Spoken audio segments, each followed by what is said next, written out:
let's start our lab. So the first action is to open Windows PowerShell console and connect or reconnect development board in development boot mode. So I open the PowerShell console and I'm going to start an actions, but let me explain first what is behind. So as a first action, we are going to go to the target folder where the model is located. Then I'm going to set environmental variables in the shell.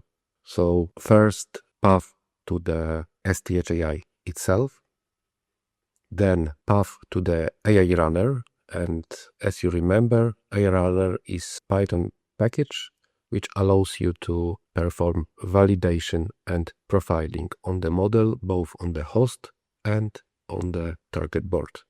Then I'm going to point the path to the binary folder of CubeIDE and to the makefile also of the CubeIDE. So let's start. First action, and this is generation. So means compilation of the model. So I open console and I have a text file to copy paste all the steps. So the first action, it is to go to the model subfolder. Okay, we are within Model Zoo Services, application code, object detection, N6 and model subfolder. Then let's set environmental path, the path to the STHAI-Core, then the path to the AI runner, then path to the GNU tools,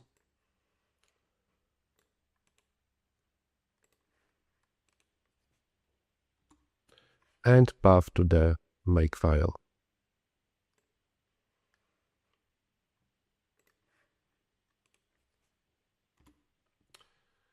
Of course, those actions are possible thanks to the proper configuration in config.json file and config_n6l.json file.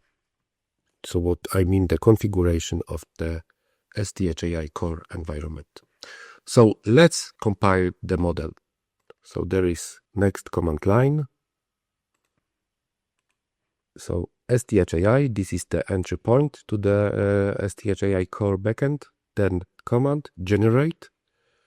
Then model name. So the quantized 8-bit quantized, tiny Yolo v2.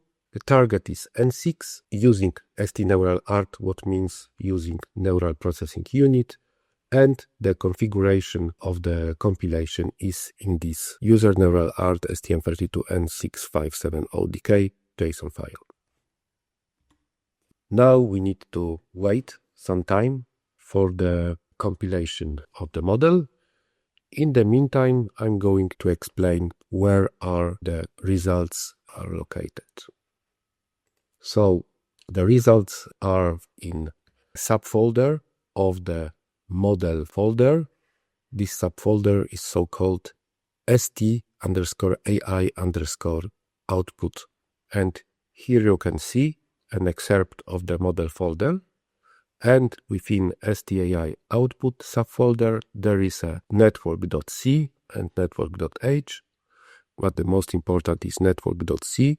It is the configuration of the neural processing unit, and also important file network_ecblobs.h. This is the configuration of the epoch controller of the hardware sequencer as a companion feature to the neural processing unit, which allows you to improve the speed of the execution of the model on the hardware resources of the NPU. Then we have network r_atombuff.xspi2.raf. So this file contains memory initializers, just a network data, right? And optionally, we skip this step in this lab. Optionally, you can convert this raw file to the hex file, and you have relevant command line here using object copy. And if you would like to use application code software examples of the Model Zoo services, you need to allocate the memory initializers to the address 0x703840, and the name is network_data.hex. So let's see. What about compilation? Yes, it is finished.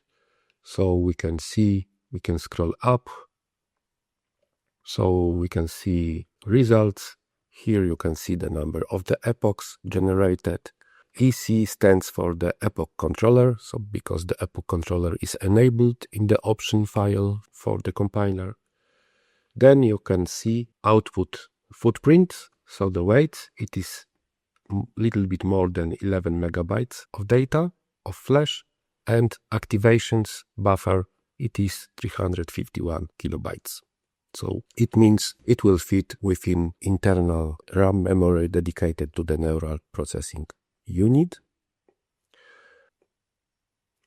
And this report is also present in the model/STAI output subfolder.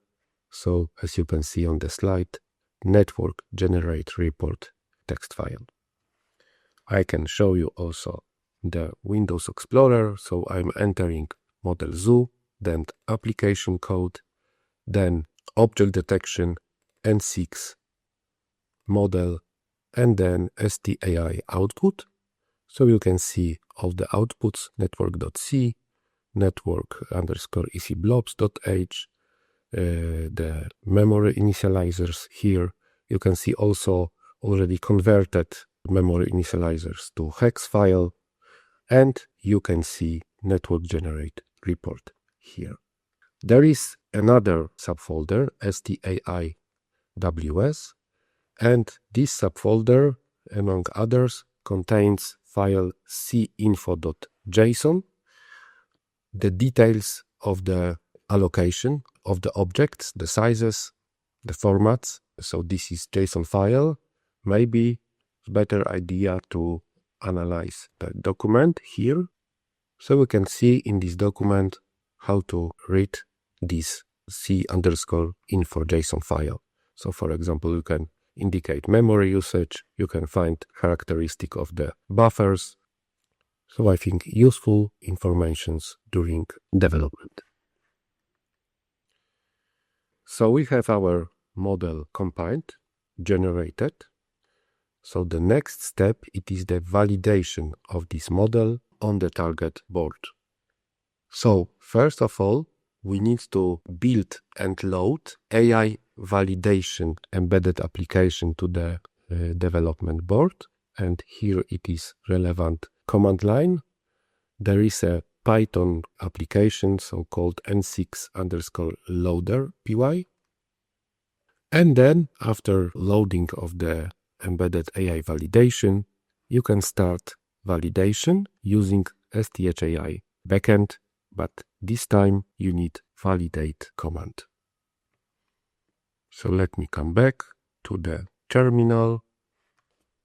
And first we need to load AI validation, embedded application.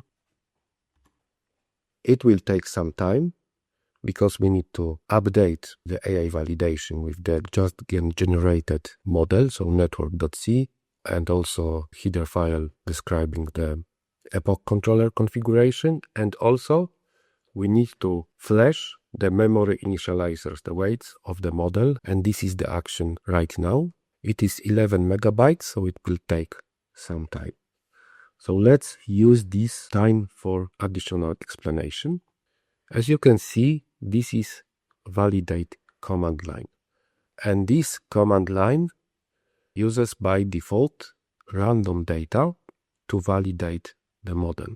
There is an option to use custom data to validate. And of course, this is good practice to test your model using custom data. I would say for industry application, it is a mandatory step. So optionally, after this lab, you can create the NPY file containing the images and use this extension -VI. You can extend this command line with the validation using custom data. It takes even a little bit longer time because, as you know, the validation is a comparison between the reference model running on the PC and your target model running on the board. So you need to exchange the data, exchange the images using USBC interface. That's why we skip this step, double grab. Let's see the result. Okay, so the AI validation application has been built and loaded to the RAM memory of the DK board. Now it's time to validate the model. So I'm taking the command line of the validation.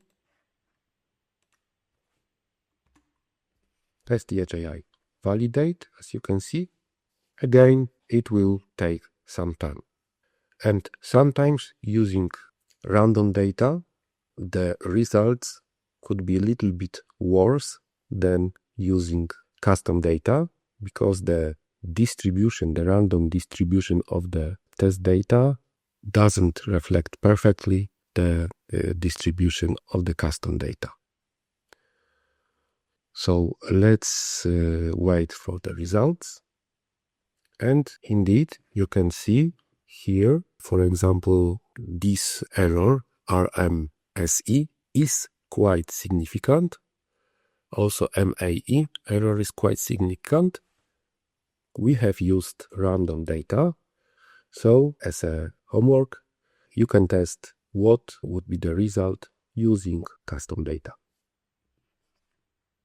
In this case, also the report can be analyzed later on, because this is the text file located in the model folder and then STAI output. So you can see here network_validate_report.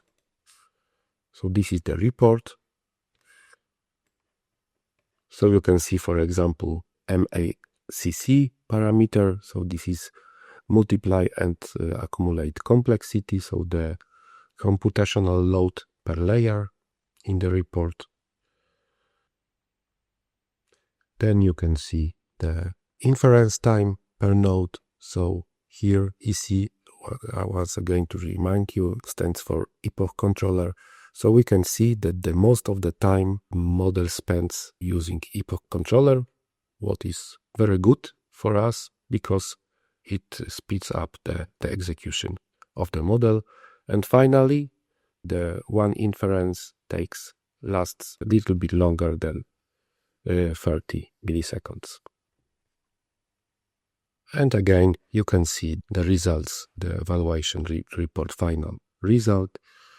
And there is a suggestion to use custom data instead of the random data to perform once again validation. So we validate our model, and then the third step, the profiling of the model. But before, hint for you. In validation step, we used model compile to be executed on the neural processing unit. If for some reason model is compiled to be used on Cortex M55 only, there is a dedicated AI validation firmware for Cortex M55 only. So it is located in this CM55 validation subfolder. The generate command differs a little bit. Also the loader configuration differs a little bit. And command line validation also differs a little bit. You can find the details in the documentation, CM55 validation section of this document. So we can scroll down. So here you have NPU validation and CM55 validation. So be careful when compiling model only for Cortex A55, use parallel or another path of the validation. So let's profile our model. Profiling is also one of the features of the AI runner. and AI validation embedded application. So we have both active. So the only action right now is to apply the command line for the profiling. So let me do that. There is a dedicated NPU profiler.py Python application.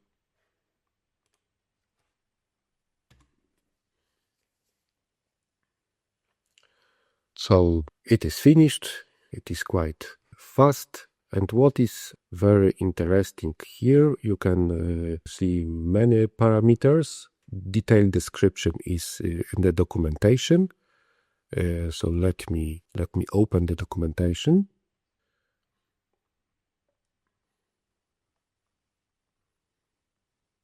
So here you can see the parameters of the profile. There is a compiler sections. You can see, for example, the type of epochs, the estimated number of operation per cycle, the exchange with memory ratio, and also there is a target section. So again, several parameters. And final part section.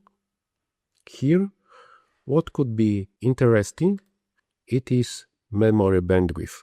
For example, the real memory bandwidth. You need to consider also the parallel traffic on the internal buses and external buses, because we had display, we have a camera. So for AI model, for NPU, you can see octaflash, the real bandwidth. The average is 361 megabytes per second. For NPU RAM 5, so this is the RAM dedicated to the neural processing unit. We can see 1.23 gigabytes per second. And total read-write, considering both memories, it is 1.59 gigabytes per second. Thank you for your attention.